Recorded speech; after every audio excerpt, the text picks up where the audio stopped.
So yan, good morning. Welcome back to the channel. So, for today, meron tayong i-unbox na nabili ko sa Shopee. I think this is one of the must-haves kung meron kang sasakyan, mapa-motor man yan or kotse, no? So, yun. Sabay-sabay natin i-unbox to kung anong item to.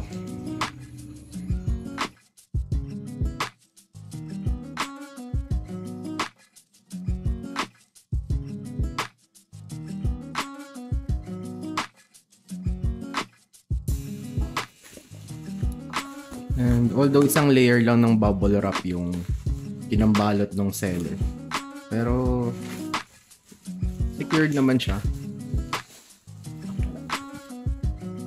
So wala namang damage yung kanyang packaging. So that's very good. Ayan. So ito yung nabili natin sa Shopee, multifunction jump starter. Kulang ng letter A. So, automobile emergency power supply. Ginagamit to kapag halimbawa na-discarga yung battery mo. Walang ibang sasakyan na pwedeng i-series yung baterya mo. So, this is like a power bank na pwede mong gamitin para i-jumpstart yung sasakyan mo or yung motor mo. So, tingnan natin kung anong nasa loob niya. Yun. So, inside the box, meron tayong power adapter. So, ginagamit para i-charge yung mismong jump starter. Ayan. Maliit lang pala siya. Ayan. Ito yung pinaka power source or yung power bank. So, yan.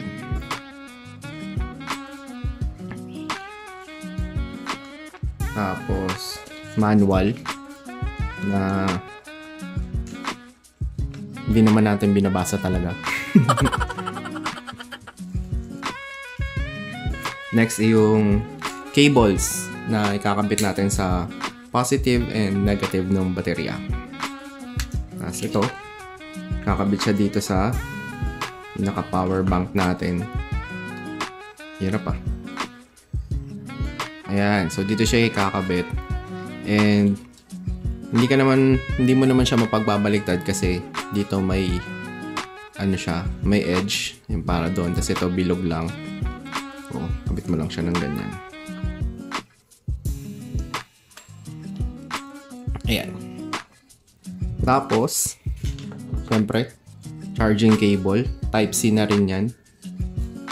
And ito pa yung isang laman nitong package ito is the tire compressor or tire inflator. So yan, gamit din to talaga. Gamit din talaga sa sasakyan, no? In case magdiskarga naman yung hangin ng iyong gulong. So, meron din siyang mga accessories dito. Yan, meron siyang pins, adapters, and yung power source. Nakabit mo rin dun sa ating pinaka power bank.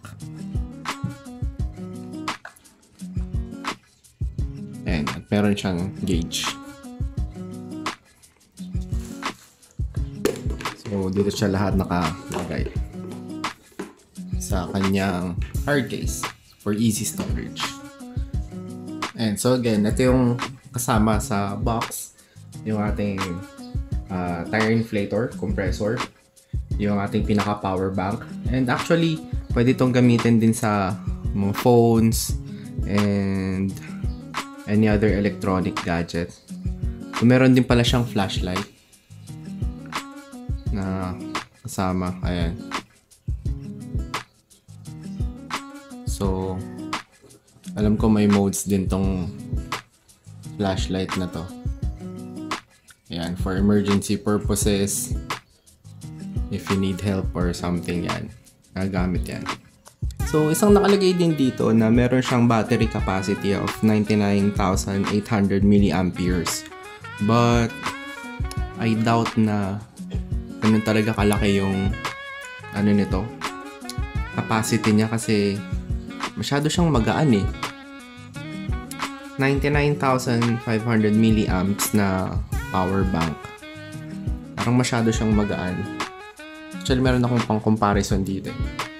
Meron akong isang power bank dito na 30,000 milliamperes and ito legit to na 30,000 milliamps na test namin to. And mas mabigat pa siya kaysa dito sa 99,800 milliamps na power bank na kiniklaim nila. So I doubt na aabot talaga ng 99,000 to. Pero test pa din natin o tingnan natin. So tamang-tama yung kotse namin medyo natambak ng matagal at nadiskarga na yung kanyang battery. So tama-tama yung pagdating nitong item na to. Matetesting natin siya kung working ba talaga yung kanyang jump start function. So yun. Test natin to. A few inches later. Ayan. So ngayon dito tayo sa ating sasakyan. Check natin kung ilang voltage yung battery natin currently. Papakita ko sa inyo na talagang lowbat na yung sasakyan and medyo matagal nang hindi nagamit ang kotse namin. Kitang-kita nyo naman, ang dumi ng mga bintana. So, kapark lang siya dito. Siguro mga ilang weeks na rin to na hindi talaga nagagamit. So, ayan. Check natin.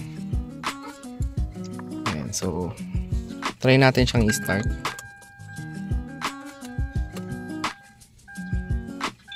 Ayan. So, may 5 voltmeter dito and kita nyo naman na 11.9 volts na lang siya. So, baba na talaga ng voltahe ng baterya. So, try natin siyang i-start kung mag-i-start siya. Ayun. Hindi siya nag-i-start. Talagang lowbat na siya. Isa pa. So, yun. So, ngayon, tetestingin natin yung ating biniling portable jump starter. Tingnan natin kung mag-work. Yung baterya natin 11 volts na lang talaga. So testingin natin yung ating jump starter.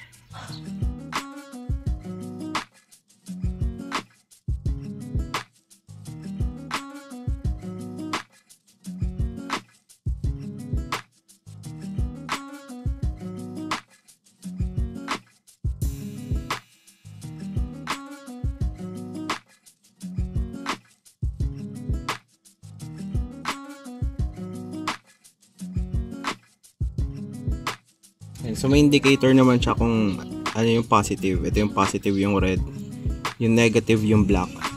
So yung positive lalagay lang natin sa positive ng ating battery.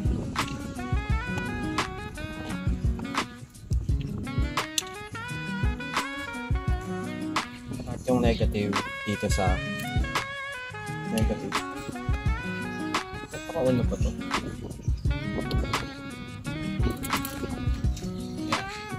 I-on lang natin siya.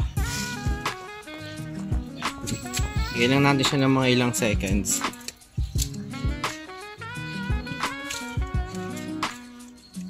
Tapos try na natin i-start yung sasakyan.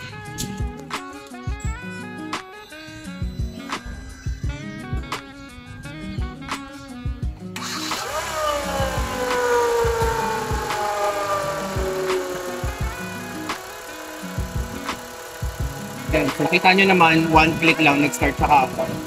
Ang galing na natin yung ating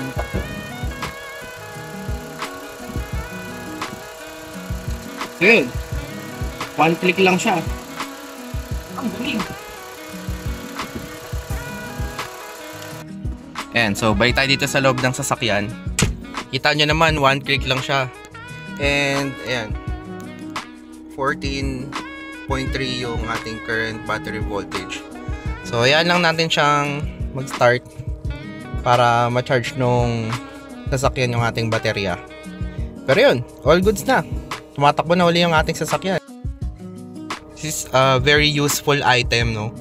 And I believe, sabi ko nga kanina, it's one of the must-haves kung meron kang sasakyan. Lalo na kung kagaya namin, hindi naman masyadong nagagamit ng sasakyan kasi ako, work from home ako and hindi naman kami masyadong naglalabas. Minsan once a week lang or minsan hindi pa nga. So, bilhin na rin kayo nito. Lalagay ko yung link ng item sa ating description or sa comment section. So, yun lang. Thank you so much for watching. God bless.